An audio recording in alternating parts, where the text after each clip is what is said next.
네, 안녕하세요. 보석바. 오늘도 최수영 변호사님 모시고 얘기 나눠보도록 하겠습니다. 지난 12월 말에 백내장에 관련해서 당국에서 지급 기준을 정비한다는 얘기가 나왔어요. 보도자료를 가지고 얘기를 좀 해보려고 합니다. 아무래도 백내장이 굉장히 얘기가 많았던 거라서. 그럼요. 그 실손보험금 지급 기준을 정비한다는 금융감독원의 내용은 눈높이를 좀 낮추겠다는 소리거든요.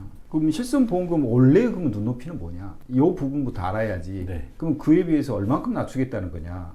이게 비교가 되니까 선명해지죠. 실손보험금의 지급 기준은 백내장의 경우에 결국 치료의 필요성입니다. 기준은 뭐냐라고 하는 것부터 출발해야 됩니다. 내용으로 보면요. 고령자, 단초점 렌즈 사용한 수술, 종합병원에서 상급 종합병원에서 수술한 이 부분은 증빙 자료 없어도 수술 필요성 인정해 줄게요 라고 하는 부분인데, 이게 보면 고령자는 당연히 수정체가 안 좋을 거 아니에요. 나이 오래 사셨으니까. 그 다음에 단초점 렌즈 하는데 뭐 돈이 많이 들어가겠나. 그 다음에 종합병원 상급 종합병원이면 믿을만하네. 큰 병원이니까 야, 이 정도는 그냥 줘라. 이 정도면은 지금까지 해왔던 것에 비해서 특별히 문제가 안 되니 추가 증빙 필요 없이 수술 필요성 인정해줘, 이 말이거든요. 저는 이번에 조금 아쉬웠던 게 이제는 단초점 하시는 분들 같은 경우는 수술의 필요성은 웬만큼 다 인정을 해준다고 생각을 하고 있는데 제일 문제가 많이 됐던 게 다초점 하시는 분들이 입원했을 때잖아요. 그렇죠. 2번이죠. 2번. 2번을 인정해주냐 안 해주냐가 사실은 실비에서 가장 큰 문제였는데 그거에 대한 얘기는 이렇게 없더라고요.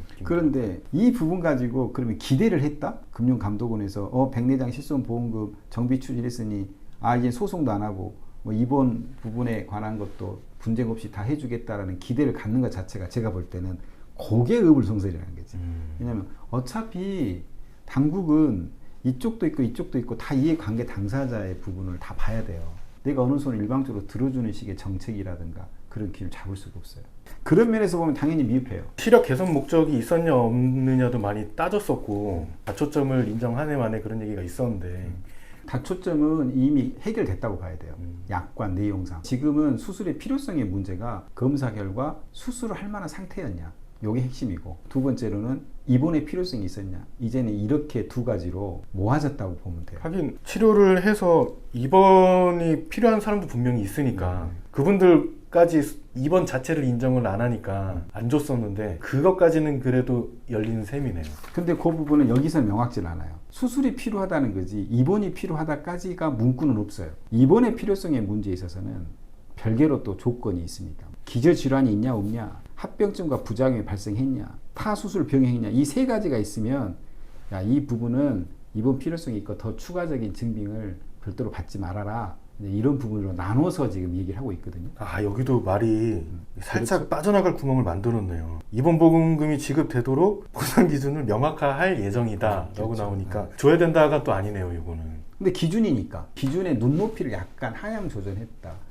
이러이러한 부분들한테는 수술의 필요성 인정해주고, 그 다음에 요러요러한 있는 환자한테는 입원의 필요성 인정해주면 돼. 너무 빡빡이 하지 마. 이렇게 기준을 잡아줄 테니 이 선에서 보험사들이 좀 해줘요. 이렇게 지금 얘기하고 있는 부분이에요. 지금 이 금감원의 기준을 가지고 우리가 백내장 수술, 입원 수술비를 받느냐 안 받느냐라고 하면 위험해요. 어찌 보면 그래서 도대체 백내장 어떻게 된 거야 라고 좀 애매한 상황에서 나름 선을 그어준 것 같기는 하네요. 일부분은 구제가 되는 거죠, 이렇게. 그러니까 그 정도의 역할인 거지.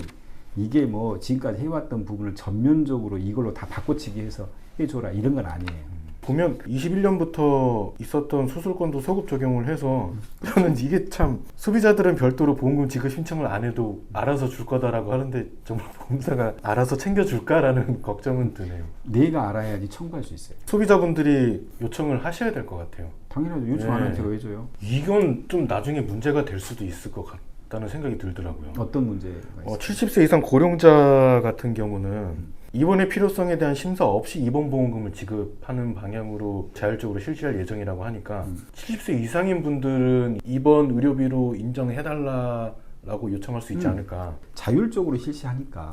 그렇죠. 네? 그러니까 뭐든 이게 절대적인 건 없어요. 타율적인 것도 없어요. 가이드라인을 잡아주는 거고, 이 가이드라인은 하나의 가이드라인입니다. 수술의 필요성과 입원의 필요성이 여전히 남는 문제입니다. 결국에 남을 문제는 남은 거네요. 똑같아요. 변함이 없어요. 결론적으로는 일정한 요건을 갖춘 분에만 적용이 되지만 그것은 그럴 수 있는 정도의 범위. 사실 대부분이 여기에 해당되긴 할 거예요. 보면 합리적이죠. 이 정도면 이 정도면. 근데 여기는 이제 그렇게 한다 되지만 그럼 65세 미만은 어떻게 할 거냐? 65세 미만은 다시 원칙대로 가야죠. 지금처럼 해왔던 다툼으로 갈 수밖에 없어요. 2016년 1월 1일 이전에는 다초점도 됐단 말이죠. 네. 그럼 다초점 했던 65세 미만의 사람들이 입원까지 해서 받으면 1,000만 원 넘어간단 말이에요. 이를테면 그러면 그건 여전히 큰 돈이 남아 있잖아요. 그럼. 보험사 입장에서는. 그러니까 이 부분은 아직 끝나지 않는 거예요. 네, 오늘 그 말 많았던 백내장 네. 실손보험금 지급 기준 정비 추진이라는 보도 자료를 가지고 얘기를 한번 나눠봤습니다. 우선 여기 나와 있는 기준에 해당이 된다면 보험금 청구해서 지급받는 데는 크게 문제가 없을 것 같고요. 네. 원래 문제가 있었던 분쟁은 아직은 계속 진행 그렇죠. 중이다. 진행 중이에요. 그건 이제 법적인 판단으로 갈 수밖에 없어요. 네, 그 판단이 또 나오게 되면 또 백내장에 대해서 얘기를 네. 또 나눠보도록 하겠습니다. 네, 네, 오늘도 감사합니다. 네 이사님. 감사합니다. 네.